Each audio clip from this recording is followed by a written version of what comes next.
Welcome students, lesson planner YouTube চ্যানেলে তোমাদের সকলকে স্বাগত। আমি তোমাদেরকে ভৌত বিজ্ঞান পড়াবো। তোমরা টপিকটা দেখে আশা করছি বুঝতেই পারছো যে পরিবেশের ভাবনা। এটা আজকে ক্লাস 10-এর ক্লাস শুরু হবে। সবার আগে একটাই কথা বলবো যে যারা মাধ্যমিক পরীক্ষা দিতে চলেছে তাদেরকে সবার আগে লক্ষ্য রাখতে হবে যে আমি শুধু পড়ে গেলেই হবে না, আমরা কি করে আমাদের নাম্বারটা তুলতে পারবো, কিভাবে কি করলে আমাদের মাধ্যমিকের পরীক্ষার রেজাল্টটা ভালো হবে। আমাদের রেজাল্ট ভালো করার সাথে সাথে শিখতেও হবে, তেমনি রেজাল্টটা ভালো করাটা আমাদের যেমন উদ্দেশ্য, শেখাটাও তেমন উদ্দেশ্য। আর রেজাল্ট ভালো করতে গেলে যেমন আমাদের মন দিয়ে পড়াশোনা করতে হবে, তেমন তার আগে জেনে নিতে হবে যে পরীক্ষার প্যাটার্নটা কি। কোশ্চেন প্যাটার্নের উপরেই নির্ধারণ হবে যে তোমার কোন চ্যাপ্টার থেকে কি ধরনের কোশ্চেন আসবে না আসবে, এর থেকেই তুমি তোমার স্কোরটা অ্যাজাম্পশন করতে পারবে। তো আমি সবার আগে এই চ্যাপ্টারের তোমার কত নাম্বার তোমাদের মাধ্যমিক পরীক্ষা আসবে সেটাই বলে দিচ্ছি। ইউনিট টেস্টে বিভিন্ন রকম হতে পারে এবং স্কুলের টেস্ট পরীক্ষাতেও তোমাদের এটা একটু এদিক ওদিক হতে পারে, কিন্তু মাধ্যমিক পরীক্ষাতে বোর্ডের যে এক্সামটা তোমরা দেবে তাতে এর কোনো হেরফের হবে না। ফলে দেখে নাও এই চ্যাপ্টার থেকে কত নাম্বার আসবে।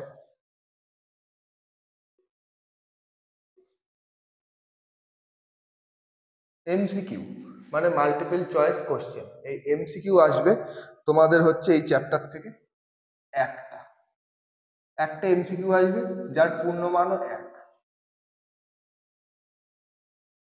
তারপরে চলে আসবে V SA Q. V SA Q আসবে দুটো, 1 নাম্বারের দুটো আসবে 2। তা ভিএসএ কিউ বলতে কি বোঝায়? ভেরি শর্ট টাইপ অ্যান্সার, মানে এক নাম্বারের যে কোশ্চেন গুলো আসবে সেইটা। তারপরে আসবে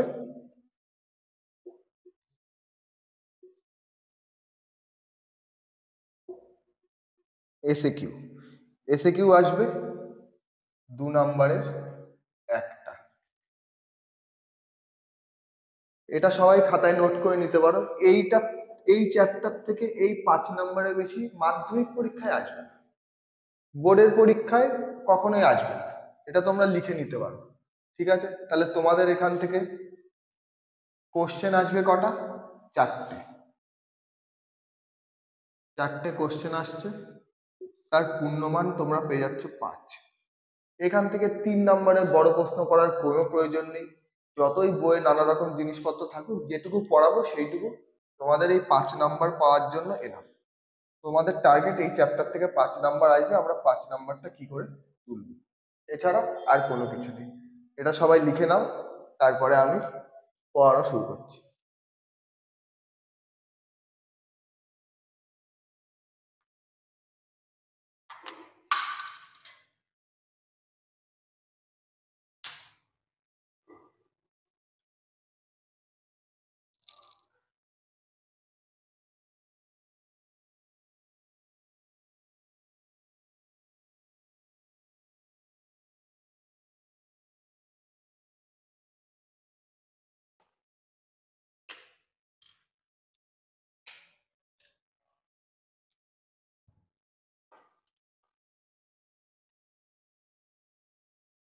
আশা করছি সবার লেখা হয়ে গেছে, তাহলে আমি বোর্ডটা মুছে দিচ্ছি।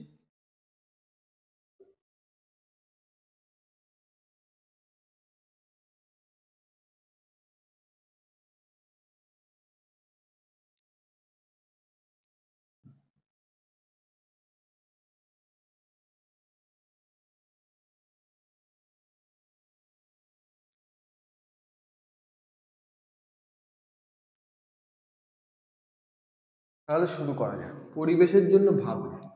পরিবেশের মধ্যে অনেক কিছু আছে অবশ্য ঠিকই, কিন্তু তোমাদের সিলেবাসে পরিবেশের উপর ভাবনা বলতে আমরা অ্যাকচুয়ালি বায়ুমণ্ডলটাকে তুলে ধরছি। তাহলে বায়ুমণ্ডল, যদি এটা পৃথিবী হয় তাহলে পৃথিবীকে ঘিরে যে বায়বীয় বা গ্যাসের একটা আবরণ আছে সেটাকে আমরা বলবো বায়ুমণ্ডল।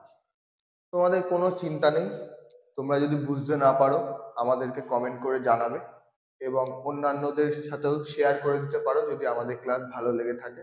আর আমাদের হোয়াটসঅ্যাপ চ্যানেলের লিংক দেওয়া থাকবে ডেসক্রিপশন বক্সে, সেখানে তোমরা নোটও পেয়ে যাবে। তাহলে কোনো অসুবিধা নেই, ক্লাসটা রেকর্ডেডই থাকবে ইউটিউবে, সারা জীবন রেকর্ডেড থাকবে, তোমরা যখন খুশি দেখে নিতে পারো। ঠিক আছে, আমি শুভাঞ্জন স্যার তোমাদের ভৌতবিজ্ঞান পড়াবো।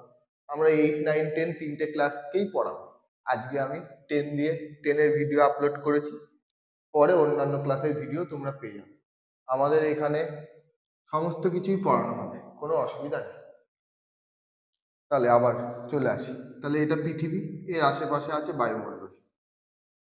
বায়ুমণ্ডলে নানা রকম গ্যাস থাকে, সেটা তোমরা সকলেই জানো, যেমন অক্সিজেন, নাইট্রোজেন, ঠিক আছে, মিথেন, এরকম অনেক গ্যাস আছে, হাইড্রোজেন, এরকম অনেক গ্যাস আছে, গ্যাসের কোনো শেষ নেই। কিন্তু এই যে বায়ুমণ্ডলের স্তরটা রয়েছে, এই বায়ুমণ্ডলের স্তরটা আমরা বিভিন্ন ভাগে ভাগ করতে পারি। তাহলে বায়ুমণ্ডলের স্তর আমাদেরকে পড়তে হবে। তাহলে এই বায়ুমণ্ডলের স্তরটা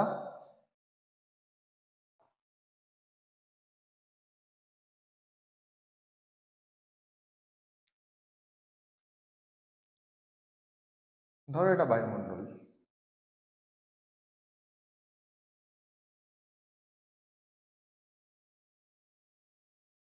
একটা ইন্টারসেকশন করে নিলাম, এটা বায়ুমণ্ডলের স্তর আমরা এখানে তোমাকে দেখাবো।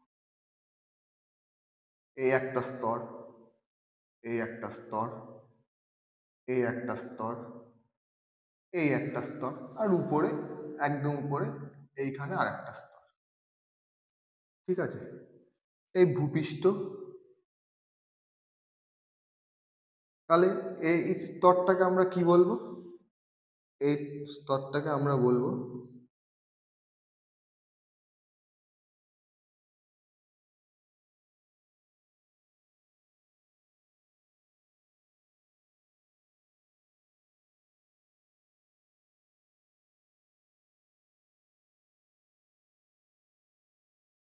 ট্রোপোস্ফিয়ার। এই স্তরটার নাম কি? ট্রোপোস্ফিয়ার। তাহলে ট্রোপোস্ফিয়ার হচ্ছে, ট্রোপোস্ফিয়ার তাহলে যদি জিজ্ঞাসা করে তাহলে কি বলবে? যে সমুদ্রপৃষ্ঠ বা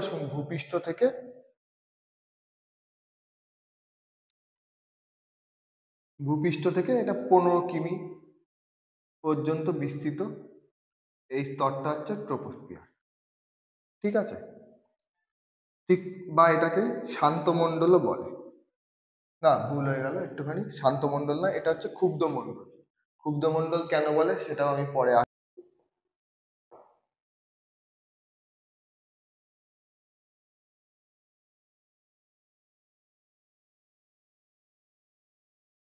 তাহলে ক্ষুব্ধমণ্ডল বা ট্রোপোস্ফিয়ার।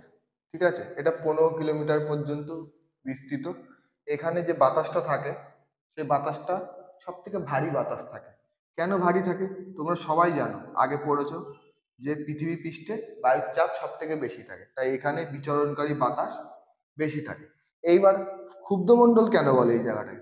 কারণ ট্রোপোস্ফিয়ার এই জায়গাটাতেই ঝড়, বৃষ্টি, পরিচালন স্রোত, উল পরিচালন স্রোত, এরকম নানা রকম কিছু দেখা যায়। সব কিছু পৃথিবীতে যত কিছু আমরা দেখতে পাই অলৌকিক ঘটনা, সব এইখানেই ঘটে। শুধুমাত্র অরোরাটা কিংবা মেরু জ্যোতিটা সেটা আমরা এখানে দেখতে পাবো, সেটা পরে আসছে। তাহলে ট্রোপোস্ফিয়ার গেল। ট্রোপোস্ফিয়ারের পরে আসছে এটা শান্তমণ্ডল।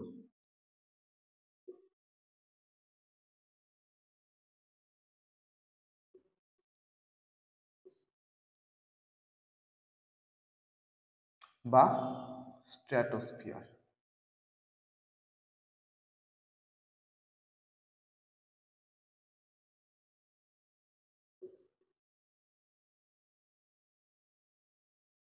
স্ট্র্যাটোস্ফিয়ার,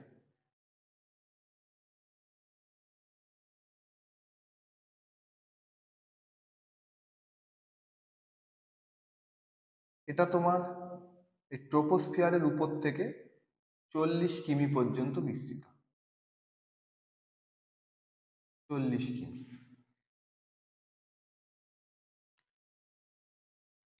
আর এর উপরে আছে মেসোস্ফিয়ার।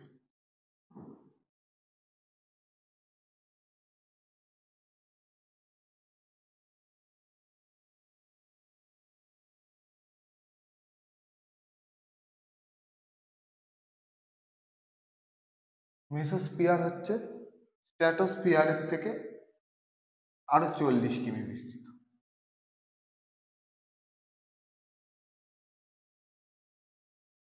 তাহলে ট্রোপোস্ফিয়ার, স্ট্র্যাটোস্ফিয়ার, মেসোস্ফিয়ার, আর এই স্তরটাকে বলে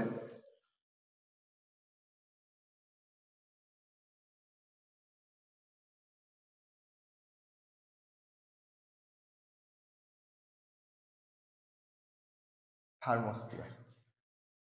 ঠিক আছে, আর এই উপরে যেটা আছে এই থার্মোস্ফিয়ারটা তোমার এখানে আরো 600 কিমি পর্যন্ত বিস্তৃত। এর উপর থেকে এটা 600 কিমি।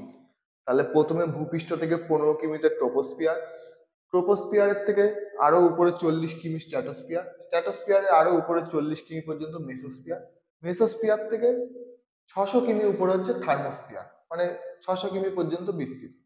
এইটা 600 কিলোমিটার। ঠিক এর উপর থেকে প্রায় 10,000, প্রায় 10,000 কিমি, 10,000 কিমি পর্যন্ত পরবর্তী স্তরটা বিস্তৃত, যেটা হয়তো তোমাদের বইয়ে লেখা নেই, তার নাম হচ্ছে এক্সোস্ফিয়ার।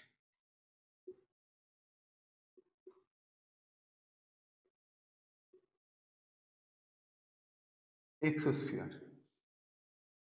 তাহলে আশা করছি তোমরা বুঝে গেছো বিষয়টা। প্রথমে ট্রোপোস্ফিয়ার বা ক্ষুদ্রমণ্ডল, তারপরে স্ট্র্যাটোস্ফিয়ার বা শান্ত মণ্ডল, তারপরে মেসোস্ফিয়ার, তারপরে থার্মোস্ফিয়ার, তারপরে এক্সোস্ফিয়ার। আমরা যেভাবে তোমাদের কাছে পড়াবো তোমরা সেইটুকু দেখার পরে নোটসটা জাস্ট চোখ বোলালেই হবে, তোমাদের বেশি পড়াও দরকার নেই। কিন্তু প্যাটার্নটা ফলো করতে হবে, কিভাবে লিখবে প্রশ্নের পরীক্ষায় সেটা আমরা দেখিয়ে দেবো, নোট থাকবে, আমাদের মক টেস্টের ব্যবস্থা থাকবে। আমি যেমন তোমাদের এই চ্যাপ্টারটা শেষ করাবো, ইচ্ছা আছে এই সপ্তাহের মধ্যে এই চ্যাপ্টারটা শেষ করে দেবো। যদি এই সপ্তাহে এই চ্যাপ্টারটা শেষ হয়ে যায়, তাহলে পরের সপ্তাহে প্রথম দিনই এই চ্যাপ্টারের উপরে একটা কোশ্চেন আনসার সলভ হবে। আমি কিছু করিয়ে দেবো তোমাদের জন্য, বাড়িতে কিছু দেবো, পিডিএফ থাকবে, যেটা সুবিধা হবে, তোমরা যেভাবে রেসপন্স করবে সেইভাবে এই জিনিসটা হবে। ঠিক আছে, এইবার চলে আসে একটু মজার কথা। এই ট্রোপোস্ফিয়ার এর উপরের অংশ, অথবা এই ট্রোপোস্ফিয়ার আর স্ট্র্যাটোস্ফিয়ারের মধ্যবর্তী অংশ, এইটুকুকে আমরা বলবো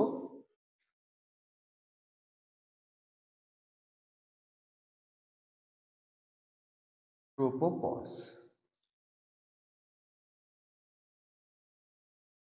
ঠিক আছে, ঠিক এরকমই এই স্ট্র্যাটোস্ফিয়ারের ঊর্ধ্ব অংশ, অথবা এই স্ট্র্যাটোস্ফিয়ার আর এই মেসোস্ফিয়ারের মধ্যবর্তী অংশ, এটাকে আমরা বলবো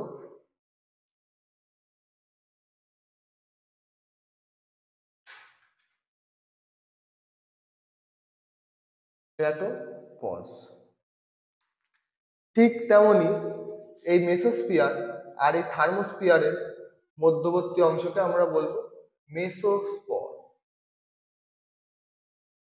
মেসোপজ। অ্যাকচুয়ালি ইংরাজি স্পেলিংটা যদি একটাই ধরো, যদি বলি, তাহলে ট্রোপোপজ, পজ, ট্রোপোপজ, তারপরে স্ট্র্যাটোপজ,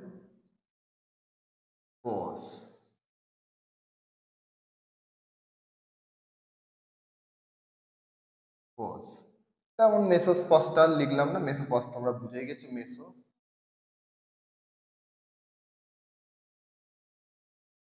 পজ। আশা করছি তাহলে ক্লিয়ার। তাহলে troposphere, stratosphere, mesosphere, thermosphere, exosphere.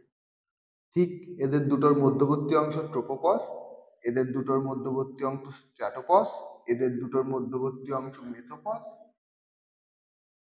এই, ঠিক আছে। আর একটা জিনিস যেটা হচ্ছে, এটা হচ্ছে থার্মোস্ফিয়ার। এই থার্মোস্ফিয়ারের এই অংশের প্রথম 300 কিলোমিটার, প্রথম 300 কিলোমিটার, এটা মাথায় রাখবে, থার্মোস্ফিয়ারের থেকে প্রথম 300 কিলোমিটার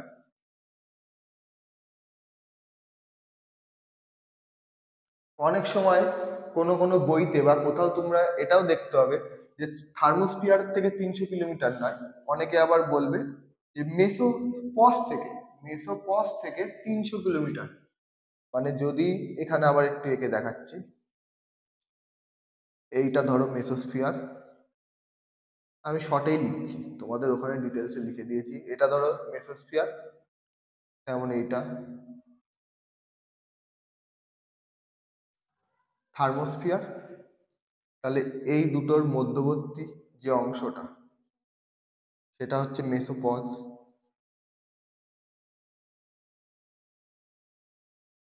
মেসোপজ তাহলে এই মেসোপজ থেকে এর এইটা কতটা বলেছিলাম, থার্মোস্ফিয়ার বিস্তৃত হচ্ছে 600 কিমি পর্যন্ত।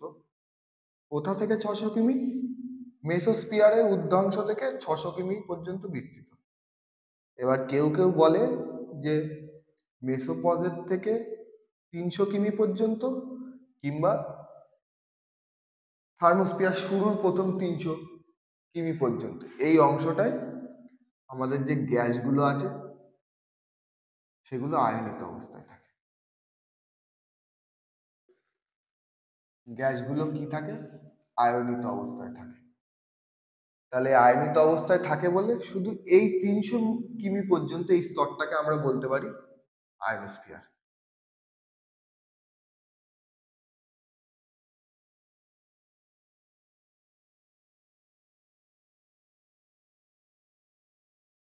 আয়নোস্ফিয়ার, ঠিক আছে। কোনো অসুবিধা থাকলে তোমরা বলতে পারো। এখন তো তোমাদের লাইভ ক্লাস নেওয়া সম্ভব হচ্ছে না, কিন্তু কমেন্ট বক্স আমি অবশ্যই ঠিক করব। আশা করছি তোমাদের কোনো কোনো কিছুতে অসুবিধা হবে না, এমন ভাবে পড়ানো হবে যাতে তোমাদের কোনো সমস্যা। তাহলে একবার আমি এখানে রিভিশন দিয়ে দিচ্ছি।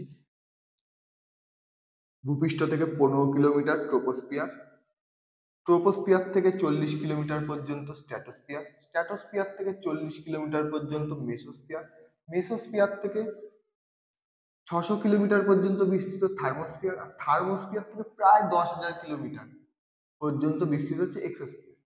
এক্সোস্ফিয়ারটা তোমাদের সিলেবাসে তেমন একটা নেই, আর এটা আমাদের খুব ইম্পর্টেন্ট সেটাও না, কিন্তু অর্ধেক বলার থেকে তোমাদেরকে পুরো বলাটাই বেটার বলে আমার মনে হয়, সেই জন্য এটাকেও বলে দিচ্ছি। এখানে কিছু মনে রাখার কিছু নেই। এখানে আমাদের স্যাটেলাইট গুলো, আচ্ছা আমি পরে বলছি এগুলো। তাহলে যেটা বলছিলাম, ট্রোপোস্ফিয়ার আর স্ট্র্যাটোস্ফিয়ারের মাঝখানে ট্রোপোপজ, স্ট্র্যাটোস্ফিয়ার মেসোস্ফিয়ারের মাঝখানে স্ট্র্যাটোপজ, স্ট্র্যাটোস্ফিয়ার মেসোস্ফিয়ারের মাঝখানে মেসোস্পজ, আর থার্মোস্ফিয়ারের ওখানে কিছু নেই। আর থার্মোস্ফিয়ারে যেটা পড়ার সেটা কি আছে? থার্মোস্ফিয়ারে মেসোপজ বা থার্মোস্ফিয়ার থেকে প্রায় 300 কিমি পর্যন্ত গ্যাসগুলো আয়নিত অবস্থায় থাকে। এই গ্যাসগুলো আয়নিত অবস্থায় থাকে বলে ওইটুকু স্তরের নাম আমরা বলি আয়নোস্ফিয়ার। এটা অন্য কোনো স্তর নয়, এটা থার্মোস্ফিয়ারেরই একটা স্তর, ঠিক আছে। তাহলে এবার আমি এটা মুছে ফেলি। তোমাদের যদি কিছু নোট করার থাকে তোমরা এখান থেকে নোট করতে পারো। যদি মনে হয় যে না আমার পড়ানোটা তোমরা বুঝে নেবে, নোট আমি প্রোভাইড করে দেবো, সেখানে এর থেকেও বিস্তারিত সবকিছু লেখা আছে, তোমরা এখানে নোট না করলেও হবে। তোমরা যেটুকু বুঝতে পারবে না সেটুকুই আমি তোমাদের ভালো করে বুঝিয়ে দিচ্ছি। আমার এটা দেখার পরে, ক্লাসটা দেখার পরে নোট যদি তোমরা দেখো, দেখবে স্যার যা বলেছে সে তাতেই এনাফ, আর কিছু লাগবে না। তাহলে বোর্ডটা মুছি, কি বলো? ঠিক আছে।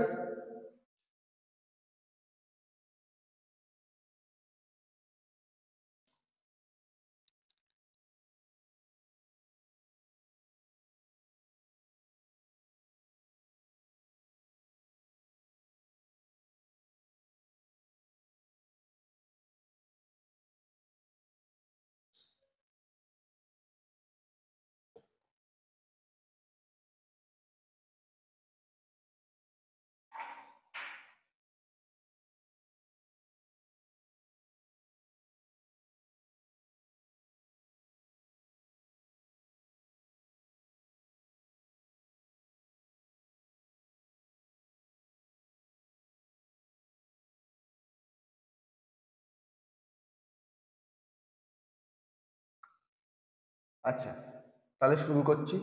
তাহলে প্রথম স্তরটা আমাদের কি?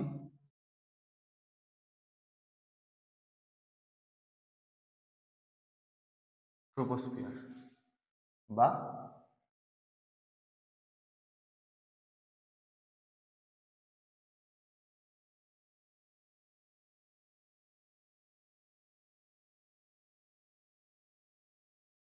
ক্ষুব্ধমণ্ডল।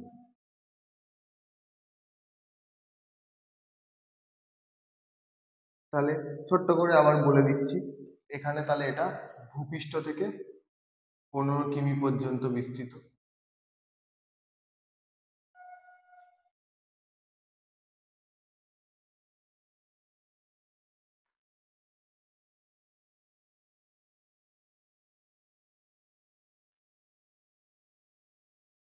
সেকেন্ড পয়েন্ট, এই অংশের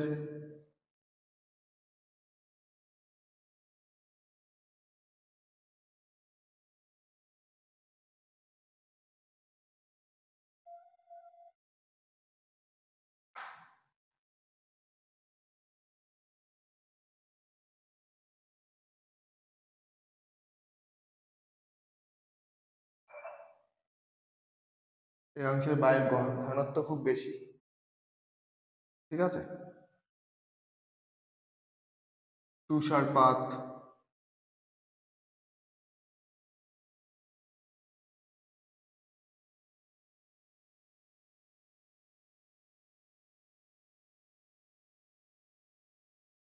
বজ্রপাত, বৃষ্টি, ঝড় সব এখানেই হয়। তাহলে বায়ুর ঘনত্ব,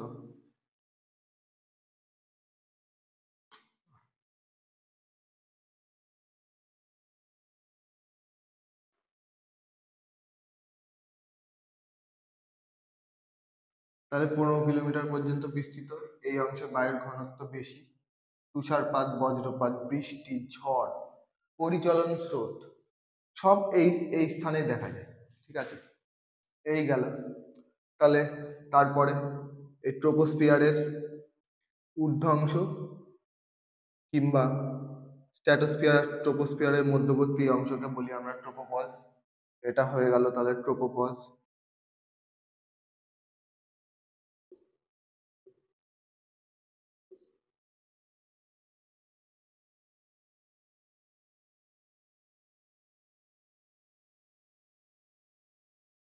ঠিক আছে, আর একটা জিনিস এখানে কি, আমাদের যে 4-5টা স্তর ছিল, এই ট্রোপোস্ফিয়ারে আমরা যত উপর দিকে উঠব তত উষ্ণতা হ্রাস পাবে।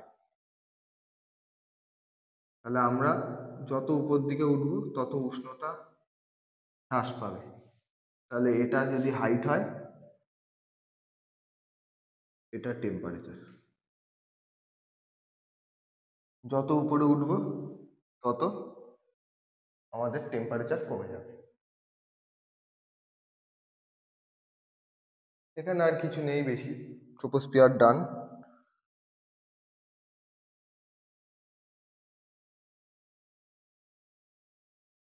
আর এই যে ট্রোপোপজ, এই ট্রোপোপজটা কি হয়, আমাদের যে সূর্যের তাপে জলগুলো বাষ্প হয়ে উপরে উঠে যায়, এই ট্রোপোপজই সেই জলকে বাধা দেয়,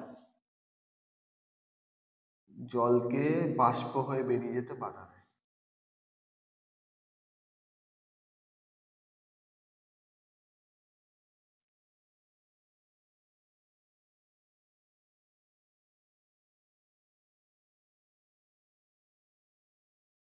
বেরিয়ে যেতে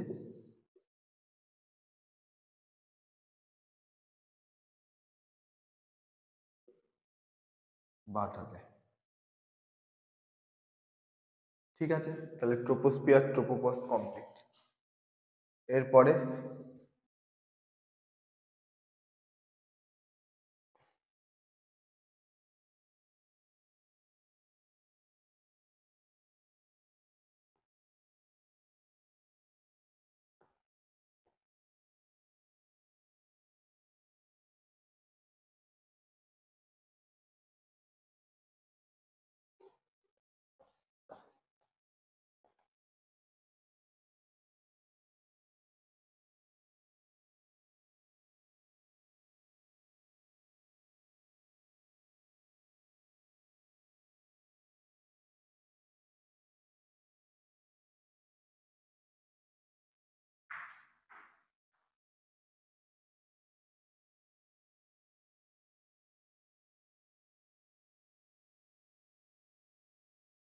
তাহলে এরপরে আসছে স্ট্র্যাটোস্ফিয়ার বা শান্ত মণ্ডল। ঠিক আছে, তাহলে ট্রোপোস্ফিয়ার থেকে 40 কিমি পর্যন্ত বিস্তৃত, বায়ুর ঘনত্ব কম,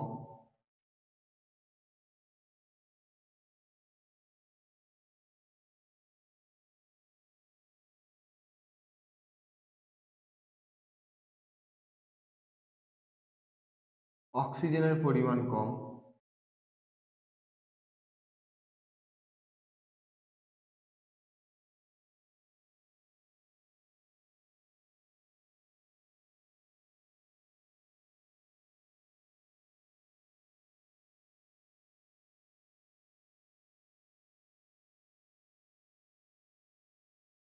আর ট্রোপোস্ফিয়ারে যেমন উচ্চতা বাড়লে টেম্পারেচার কমে, ঠিক তেমনই স্ট্র্যাটোস্ফিয়ারে উচ্চতা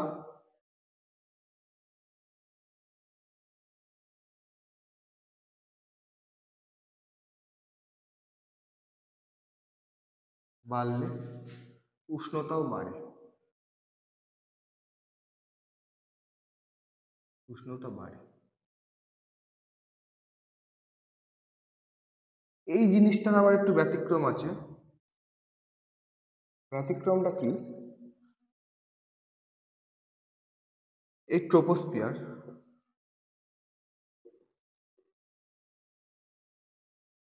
ট্রোপোস্ফিয়ার আর এই স্ট্র্যাটোস্ফিয়ার যদি হয়, এই ট্রোপোস্ফিয়ার এখানে শেষ, এখান থেকে প্রথম 20 কিলোমিটার, এখান থেকে প্রথম 20 কিলোমিটার প্রায়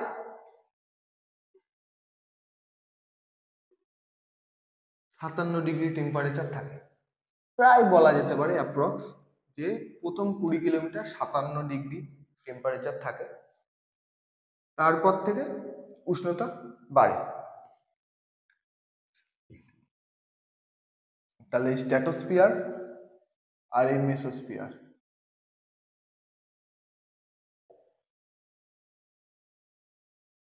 তাহলে স্ট্র্যাটোস্ফিয়ার আর মেসোস্ফিয়ারের এই জায়গাটাকে আমরা কি বলছি?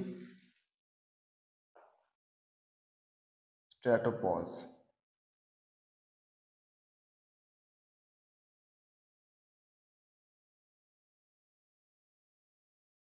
বলছি আমরা কি? স্ট্র্যাটোপজ।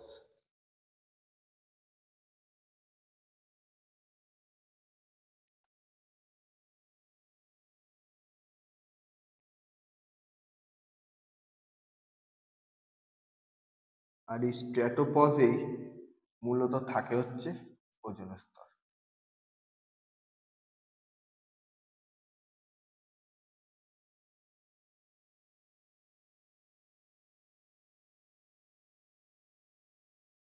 ওজোন লেয়ার, এখানেই থাকে মূলত ওজোন লেয়ার। আর এই ওজোনটা নিয়েই আমরা বিস্তারিত আলোচনা করব এর পরবর্তী সময়। আজকে হয় কিনা দেখা যাক, তাহলে পরবর্তী দিন এই ওজোন লেয়ারটা নিয়ে আমরা আলোচনা করব। তাহলে এখান থেকে আর কিছু পড়ার নেই। ট্রোপোস্ফিয়ার থেকে 40 কিলোমিটার পর্যন্ত বিস্তৃত, বায়ুর ঘনত্ব কম, অক্সিজেনের পরিমাণ বেশি, উচ্চতা বাড়লে উষ্ণতা বাড়ে। ও আর একটা জিনিস যেটা বলতে ভুলে যাচ্ছিলাম, এইখানেই কিন্তু, হ্যাঁ, আর এইখানেই এই লোয়ার স্ট্র্যাটোস্ফিয়ারে,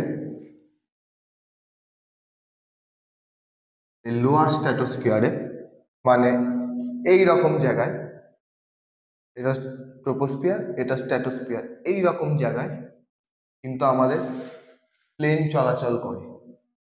আমরা যে প্লেনটাকে দেখতে পাই আকাশে, সেটা কিন্তু অ্যাকচুয়ালি এই স্ট্র্যাটোস্ফিয়ারে থাকে। ঠিক আছে, এখানে এর বেশি আর কিছু নেই, এটাই মনে রেখো। লোয়ার স্ট্র্যাটোস্ফিয়ারে প্লেন চলাচল করে। লোয়ার কথাটা হয়তো দেবে না, স্ট্র্যাটোস্ফিয়ারটা মনে রাখলেই হবে, কিন্তু অ্যাকচুয়াল প্লেন চলাচলটা করে লোয়ার স্ট্র্যাটোস্ফিয়ার। কেন কি? ট্রোপোস্ফিয়ারে চলাচল করলে সমস্যাটা কোথায়? ট্রোপোস্ফিয়ারে কি বলেছি? ট্রোপোস্ফিয়ারে ঝড় হয়, বৃষ্টি হয়, তুষারপাত হয়। তাহলে ওইখানে যদি প্লেন চলাচল করে, প্লেন চলাচলে বাধার সৃষ্টি হবে। ঠিক সেই জন্যই এই লেয়ারটা ছাড়িয়ে ঠিক প্লেনটা এর উপর থেকে ওঠে। তোমরা যারা প্লেনে চড়েছো তারা দেখেছো যে প্লেনের উপর থেকে মেঘ দেখা যায়, সুন্দর দৃশ্য। এগুলো দেখেই থাকবে যারা প্লেনে চড়েছো। এটা গেল। আশা করছি সবাই বুঝতে পারছো, ক্লাস ভালো লাগছে। যদি ভালো লেগে থাকে তাহলে ভিডিওতে একটা লাইক করে দেবে, তোমার বন্ধুদেরও দেখার সুযোগ করে দেবে। যদি তাদেরও ভালো লাগে তারা আমাদের সাথে যুক্ত হবে, আমরাও তোমাদেরকে পড়িয়ে আনন্দ বোধ করবো। তাহলে বোর্ডটা মুছে ফেলছি।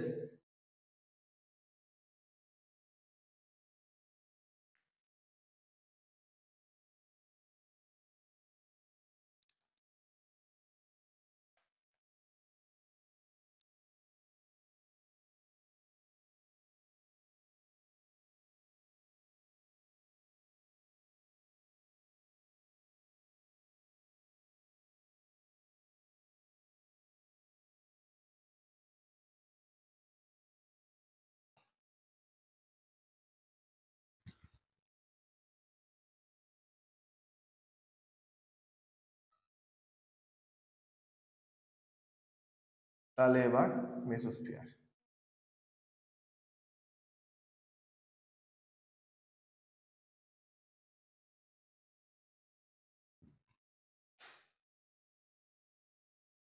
তাহলে মেসোস্ফিয়ারে কি বলেছিলাম?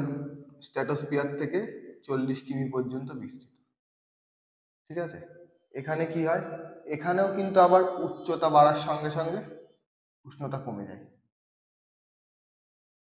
তাহলে একটা জিনিস তোমরা দেখতে পাচ্ছ নিশ্চয়ই, আশা করছি বুঝতেও পেরে গেছে এতক্ষণে এই গল্পটা কি।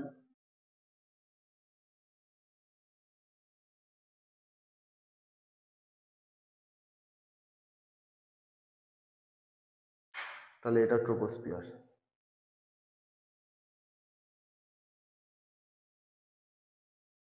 এটা ট্রোপো, এটা স্ট্র্যাটো, এটা মেসো, এটা থার্মো, আর এটা এক্সো।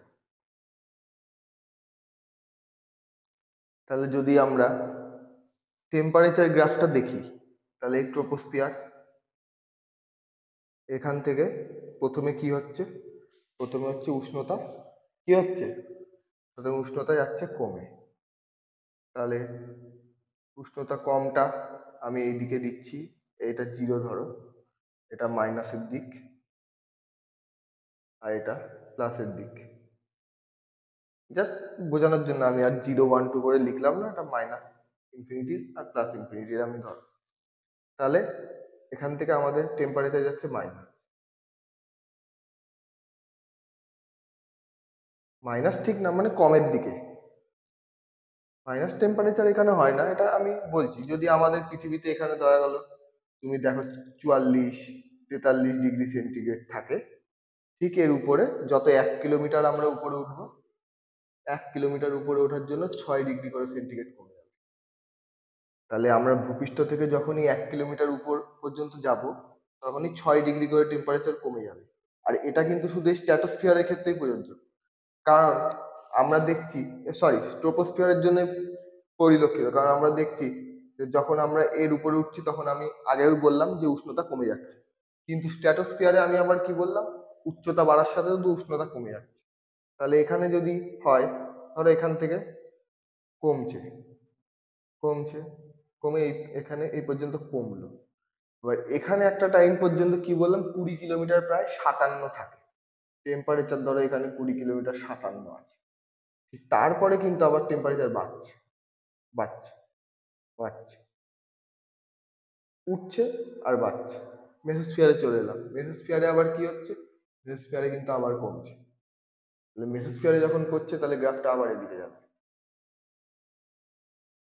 ঠিক আছে, আর এই থার্মোস্ফিয়ারে গিয়ে হঠাৎ বেড়ে যায় টেম্পারেচার। এর কারণে পরে বলবো, হঠাৎ টেম্পারেচার অনেক বেড়ে যাবে। আর এক্সোস্ফিয়ারে গেলে কি হয়? টেম্পারেচার এইবার আস্তে আস্তে টেম্পারেচার মাইনাসের দিকে রান করবে।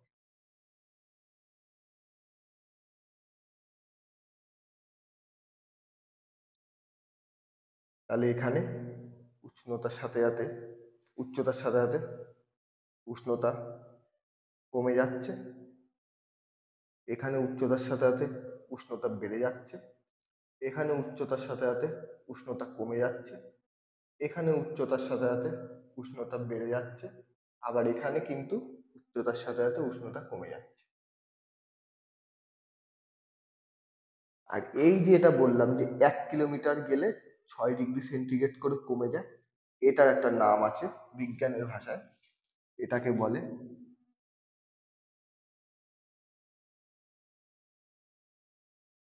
Lapse rate.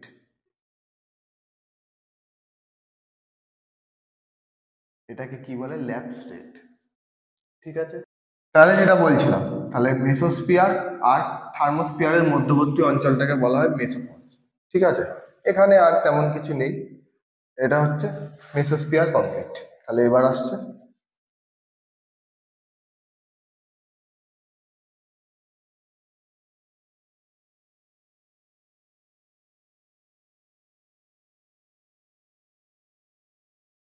থার্মোস্ফিয়ার। থার্মোস্ফিয়ারটা কি বলেছিলাম? মেসোস্ফিয়ার থেকে 600 কিলোমিটার পর্যন্ত বিস্তৃত। 600 কিলোমিটার পর্যন্ত বিস্তৃত মেসোস্ফিয়ার থেকে। ঠিক আছে, এখানে কি হয়? এখানে উষ্ণতা খুব দ্রুত বৃদ্ধি পায়। এখানে উষ্ণতা খুব দ্রুত বৃদ্ধি পায়। এই উষ্ণতাটা খুব দ্রুত কেন বৃদ্ধি পায়? ধরো এই সূর্য, সূর্য থেকে আগত ইউভি রে, এক্স রে, এইগুলো তো আমাদের পৃথিবীতে আসে, আর এই স্তরটাই এই ইউভি রে এক্স রেটাকে শোষণ করে, অ্যাবজর্ব করে নেয়। ফলে অ্যাবজর্ব করলে কি হয়? এই অঞ্চলের উষ্ণতাটা খুব বেশি হয়। তাহলে পৃথিবী থেকে, সূর্য থেকে আগত ইউভি রে এবং এক্স রে থার্মোস্ফিয়ারে শোষিত হয়। এটা মনে রেখো, সূর্য থেকে আগত ইউভি রে এক্স রে থার্মোস্ফিয়ারে শোষিত হয়, ফলে থার্মোস্ফিয়ারের উষ্ণতাটা সবসময় বেশি। এই গেল। আর একটা জিনিস যেটা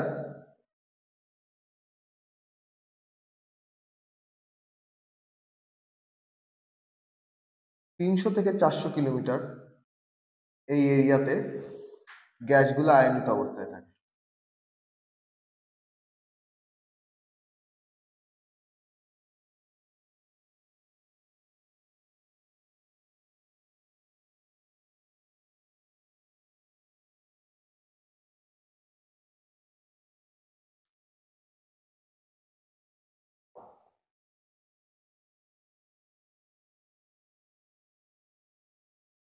তাহলে থার্মোস্ফিয়ারের প্রথম 300 থেকে 400 কিলোমিটার গ্যাসগুলো আয়নিত অবস্থায় থাকে।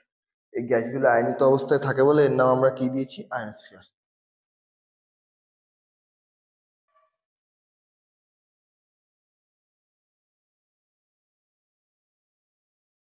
এর নাম আয়নোস্ফিয়ার। আয়নোস্ফিয়ারে কি হয়? আমরা টিভি দেখি, রেডিও শুনি, এই যে বেতার তরঙ্গ, এগুলোকে তো বেতার তরঙ্গ বলে। এই বেতার তরঙ্গ এই আয়নোস্ফিয়ারের ধাক্কা খেয়ে পৃথিবীতে ফিরে আসে। এই আয়নোস্ফিয়ারের ধাক্কা খেয়ে পৃথিবীতে ফিরে আসে। ঠিক আছে, এখানে কি থাকে? এখানে দেখা যায় হচ্ছে অরোরা, অরোরা বা মেরু জ্যোতি।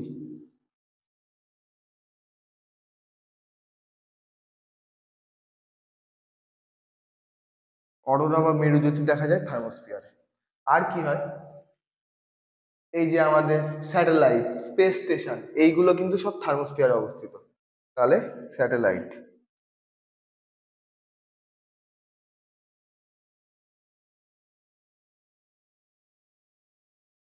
স্পেস স্টেশন সব কিন্তু থার্মোস্ফিয়ারে অবস্থিত। তাহলে প্রয়োজনীয় জিনিসগুলো তোমাদের সব বলে দিয়েছি, আর তেমন কিছু নেই। ঠিক আছে, তাহলে মনে রাখতে হবে মেসোস্ফিয়ারটা অতটাও ইম্পর্টেন্ট না। মেসোস্ফিয়ারটা দু একটা কথা আছে। মেসোস্ফিয়ার আর থার্মোস্ফিয়ারের সংযোগস্থলকে মেসোপজ বলে, 40 কিলোমিটার পর্যন্ত বিস্তৃত। এই আর উষ্ণতা বৃদ্ধির সঙ্গে, উচ্চতা বৃদ্ধির সঙ্গে সঙ্গে উষ্ণতা কমতে থাকে। ঠিক আছে, থার্মোস্ফিয়ারটা হয়ে গেল। থার্মোস্ফিয়ারটা তাহলে বুঝতে পারলে? তাহলে মেন জিনিস হচ্ছে ট্রোপোস্ফিয়ার, স্ট্র্যাটোস্ফিয়ার আর থার্মোস্ফিয়ার। আর এই আয়নোস্ফিয়ারটা থার্মোস্ফিয়ারের মধ্যেই থাকে। আয়নোস্ফিয়ার আয়নিত অবস্থা থাকে বলে বেতার তরঙ্গ প্রতিফলিত করে।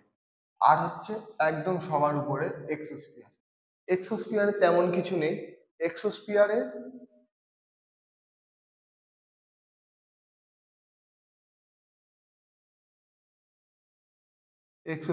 এক্সোস্ফিয়ারে খুব অল্প সংখ্যক গ্যাস থাকে, অক্সিজেন নেই বললেই চলে। এই স্তরে কেউ শ্বাস নিতে পারবে না, এই স্তরটায় কেউ শ্বাস নিতে পারবে না। এক্সো, এক্সো কথার অর্থ হচ্ছে outer most, outer most, outer most মানে হচ্ছে সবচেয়ে বাইরের স্তর।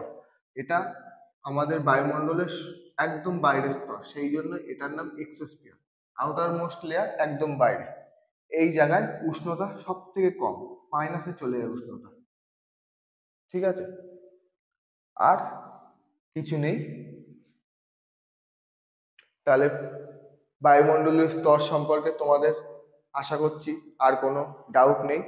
যা বলার আমি সব বোর্ড ওয়ার্কে বলে দিয়েছি। তারপরে আমাদের ডেসক্রিপশনে আমাদের হোয়াটসঅ্যাপ গ্রুপের চ্যানেলের লিঙ্ক আছে, সেখানে ঢুকে তোমরা এই পরিবেশের ভাবনা আমি যতটা পড়ালাম ততটা নোট পেয়ে যাবে। তাহলে আজ এইটুকুই, গুড বাই। তোমরা সবাই ভালো করে পড়াশোনা করো, মাধ্যমিক পরীক্ষা তোমাদের সকলের